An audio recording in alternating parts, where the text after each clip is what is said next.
খাইলো দিনে 300-400-500 টাকা কামাই হয় না? আরে ভিক্ষা করে তো 1000 টাকা দিনে পায়, তো চুরি করবা কেন তুমি? কেন তুমি চুরি করতে যাইবা?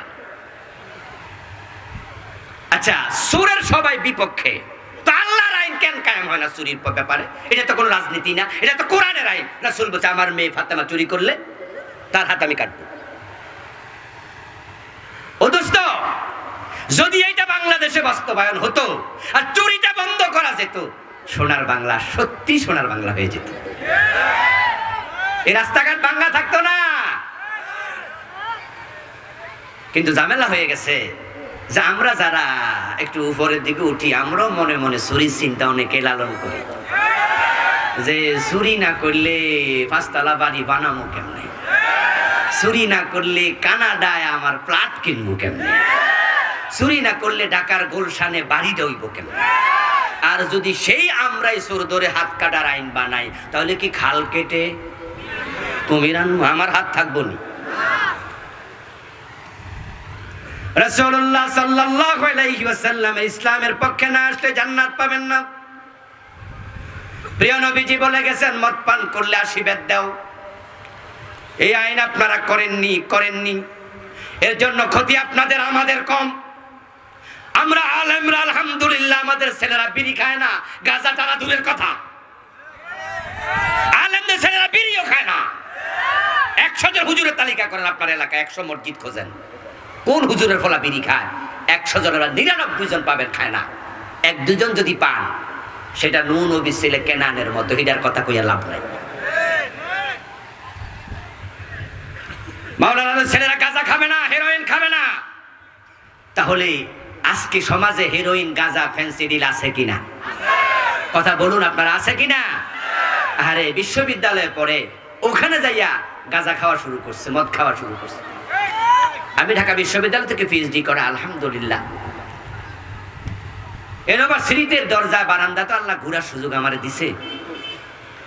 এমন দৃশ্য মাঝে মাঝে দেখে আঁতকে উঠেছি, কষ্ট পেয়েছি, যেগুলো এখনো ভুলতে পারিনি। বুড়ো হইলে হয়তো বলতে পারবো না, এগুলো তো স্মৃতিতে থেকে যাবে। ইউনিভার্সিটির বারান্দা, হলের বারান্দা দাঁড়ায় দেখছি ছোট্ট জাইঙ্গার মতো হাফ প্যান্ট পইরা পত্রিকা পড়তেছে, এক হাতে গোসল করতে যাইবো, আর বেটা গোসল করতে যাইবো, তাই গোসলের প্রস্তুতি নিতে আছে হয়তো আরেকজন গোসলখানায়, তাই উনি রেডি হয়েছে। তো ভাবলো হাতে যেহেতু সময় আছে, একটু পত্রিকাটাও ফিরা লাই। তো গোসল করতে যাবে, জাইঙ্গা ভরা, এক হাতে বিড়ি খায় আর এক হাতে পত্রিকা পড়ে। তা আমি তার দিকে তাকাই মনে মনে ভাবি, কয়দিন পরে এটাই তো ম্যাজিস্ট্রেট হইব, টিউন হইব, ডিসি হইব, এটাই তো ঢাকা ইউনিভার্সিটিতে পাশ কইরা বড় বড় চেয়ার দখল করব। ছাত্র জীবনে যেটা বিড়ি টানে, বড় হইলে গাঁজা টানবো না? আচ্ছা, এটা যদি ভালো চেয়ারে বইয়ে, এই চেয়ার থেকে শান্তির বার্তা কখনো জাতির কাছে যাবে? ঢাকা ইউনিভার্সিটি কেন্দ্রীয় লাইব্রেরির সামনে একদিন দুপুর বেলা জোহরের নামাজ পড়ে খাবার খাচ্ছি, ওখানে কিছু ব্রাহ্মমান দোকান বসে, তো খেচুড়ি বেছে, তো বসে বসে খেচুড়ি খাচ্ছি টেবিলে।